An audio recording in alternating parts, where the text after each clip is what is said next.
की लाइनें हैं।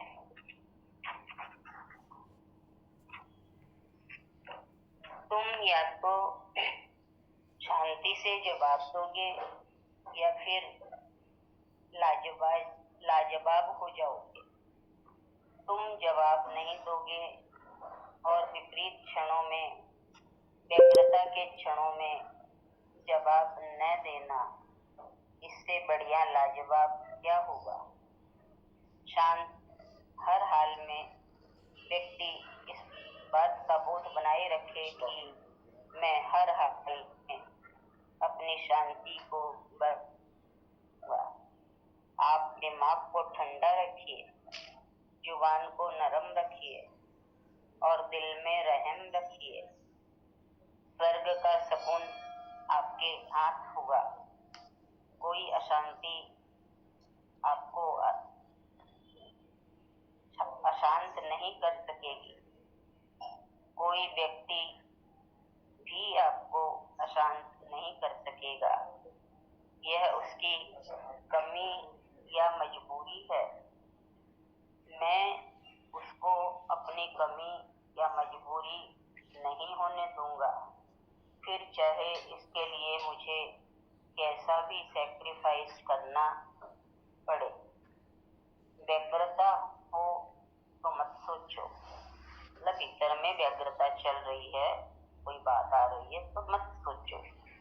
जब भी किसी बात पर निर्णय लेना हो तो समग्रता से सोचो।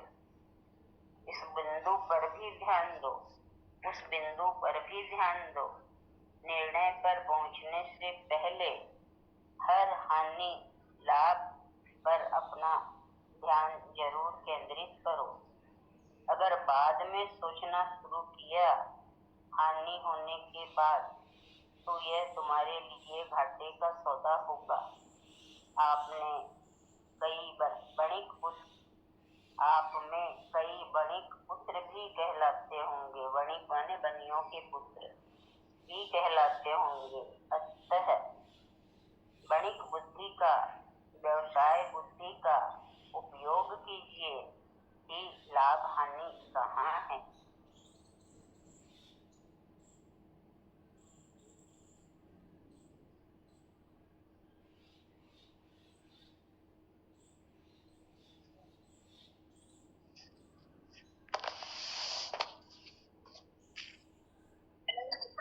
हाँ, बराबर आ रही आवाज, उनको नहीं आ रही होगी।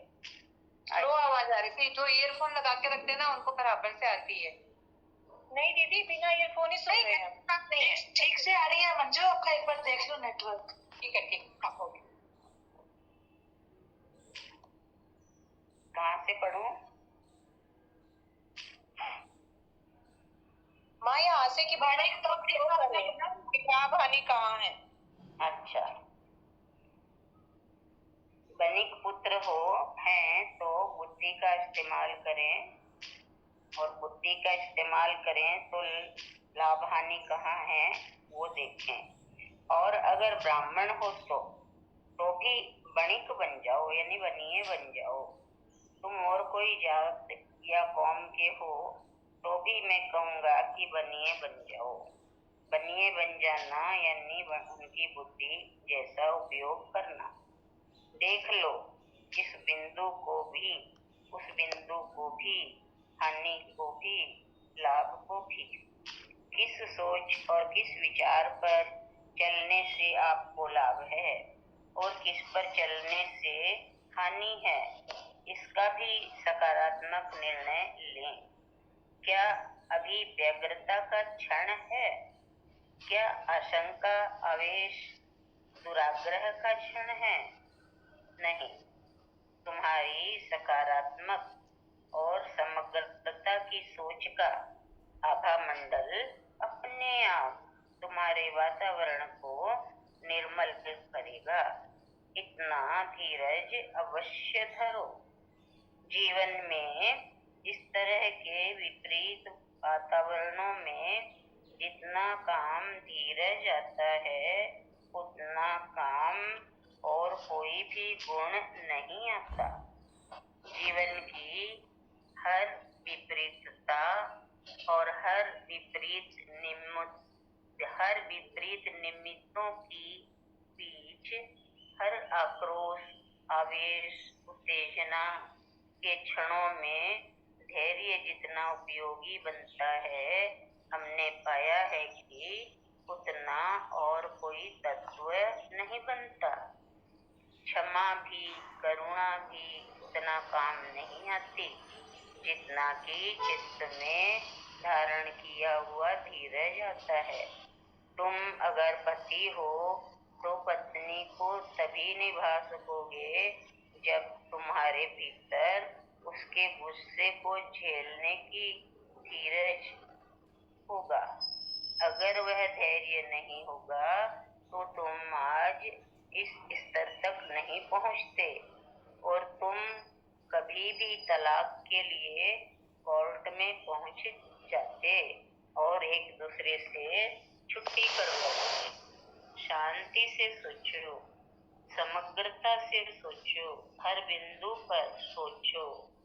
शांति अगर तुम्हारी चाहत है, शांति अगर तुम्हारा निर्णय है, तो उसे पाने का, उसे जीने का व्यवहारिक सरलतम मार्ग है सकारात्मकता, पॉजिटिवनेस। कृपया मुस्कुराइए और सौम्य मानसिकता में के साथ इस धीरज को अपने जेहन में उतरने दीजिए।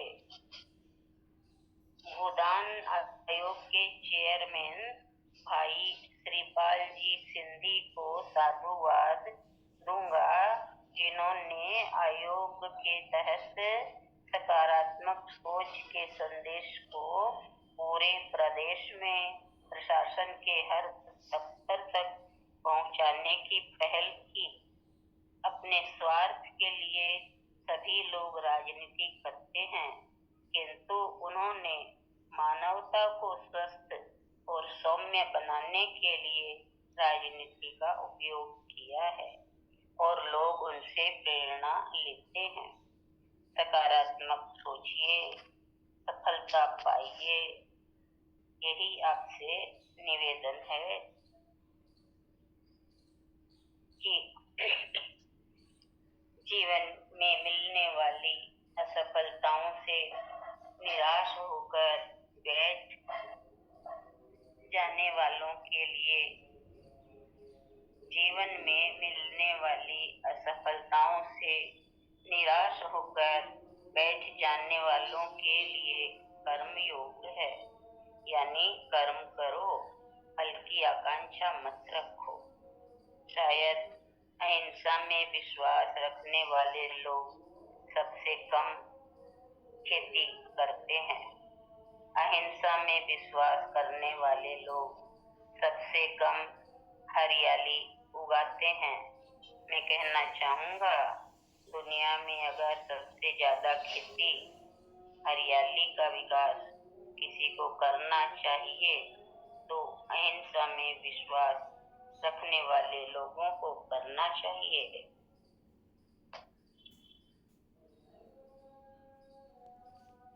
जो व्यक्ति अहिंसा में विश्वास रखता है, वो अगर हल चलाएगा तो छोटी से छोटी चींटी और मकोड़ों को भी बचाना चाहेगा। गेहूं तो तुम्हें खाने होंगे, अनाज का तो तुम्हें उपयोग करना होगा, पर तुम केवल उपभोग पर ही ध्यान मत दो, उसके उत्पादन पर भी ध्यान दो। केवल उपभोग में ही यह विवेक नहीं होना चाहिए कि यह अहिंसा मूलक हो, परंतु उत्पादन में भी विवेक हो कि अहिंसा पूर्वक हो। इतना ही लेंगे।